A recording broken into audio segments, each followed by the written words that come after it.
দেশের মানুষ নির্বাচনের অপেক্ষায় রয়েছে, বলছেন আমির খসরু। একই সঙ্গে আইনসভা ও গণপরিষদ নির্বাচন চায় এনসিপি।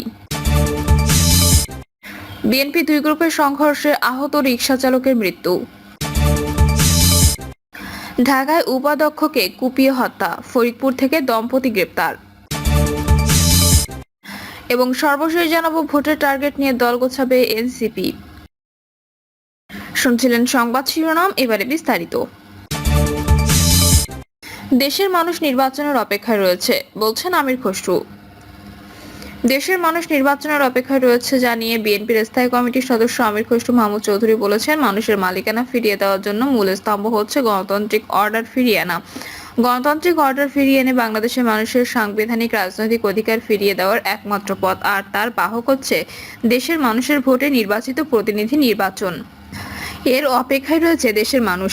একটি দিন অতিবাহিত হচ্ছে অগণতান্ত্রিক পরিবেশে, যেখানে জনগণের প্রতিনিধি দেশ পরিচালনা করছেন, যেখানে জনগণের দৈনন্দিন সুখ দুঃখের কথা শোনা সেই দায়িত্বপূর্ণ জনগণের কাছে জবাবদিহি, এরকম একটি সরকারের অপেক্ষায় সবাই রয়েছে।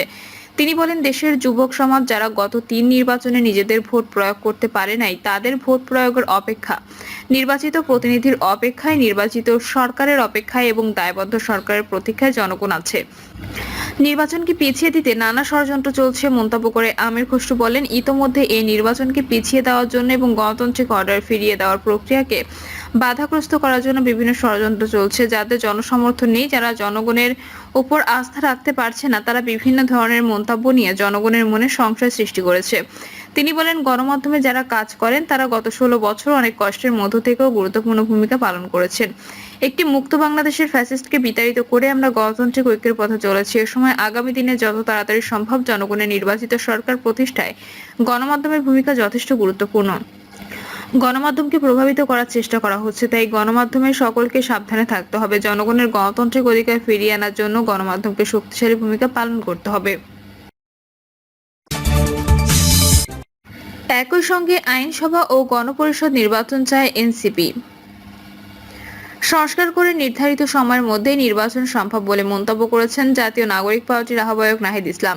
তার দল এনসিপি একই সঙ্গে আইনসভা ও গণপরিষদ নির্বাচন চায় বলেও জানান তিনি। নাহিদ ইসলাম বলেন, নির্বাচনের আগে আইন শৃঙ্খলা পরিস্থিতির উন্নতি জরুরি। বাংলাদেশ বিরোধী শক্তিরা এখনো ষড়যন্ত্র করে যাচ্ছে।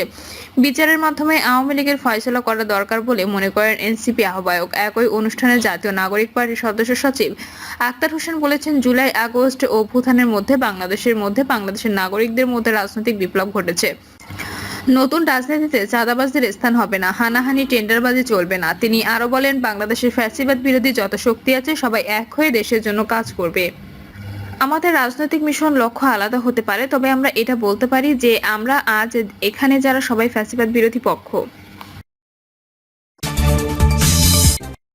বিএনপি দুই গ্রুপের সংঘর্ষে আহত রিকশা চালকের মৃত্যু। রাজশাহীতে বিএনপি দুই গ্রুপের সংঘর্ষের সময় ছুরিকাঘাতে আহত রিকশা চালক গোলাম হোসেন মারা গেছেন। সন্ধ্যা 7:30টার দিকে রাজশাহী মেডিকেল কলেজ হাসপাতালে 2 নম্বর ওয়ার্ডে চিকিৎসাধীন অবস্থায় তিনি মৃত্যুবরণ করেন।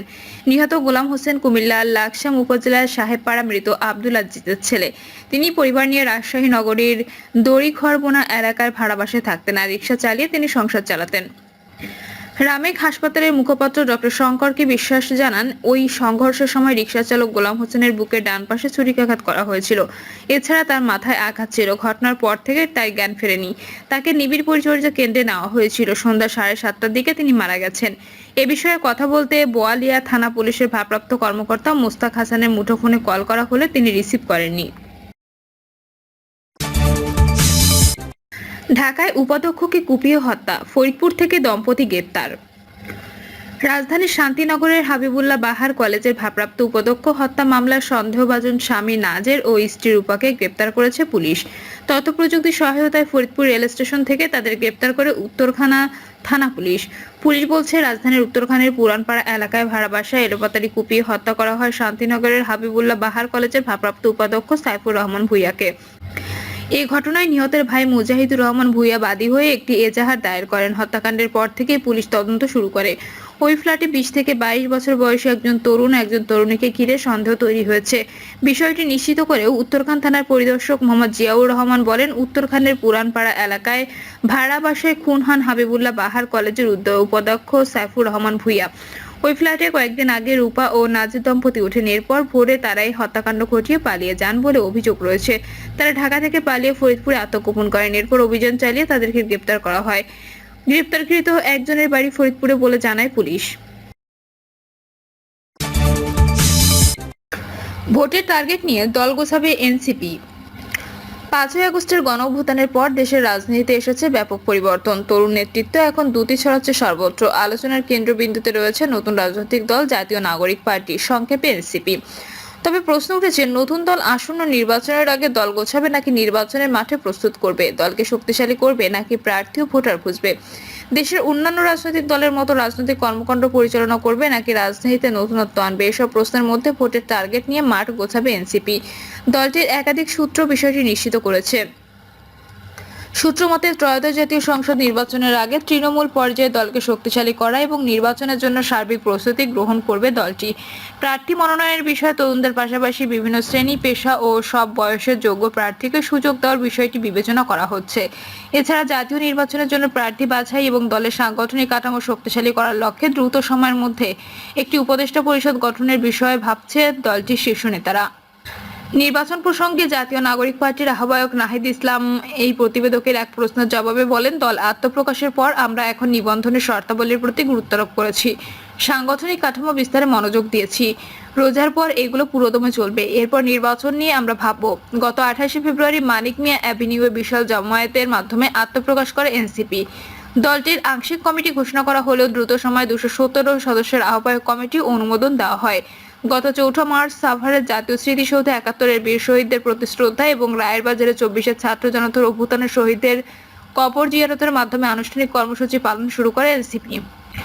এরপর নিয়মিত দলটির তৃণমূলের নেতাকর্মীদের সঙ্গে যোগাযোগ রক্ষা করছেন কেন্দ্রীয় নেতারা। জাতীয় নাগরিক কমিটি ও বৈষম্য বিরোধী ছাত্র আন্দোলনের তৃণমূলের সব কমিটির সঙ্গে যোগাযোগ এবং নতুন দলের কমিটির বিষয়ে আলোচনা চলছে বলে জানা গেছে।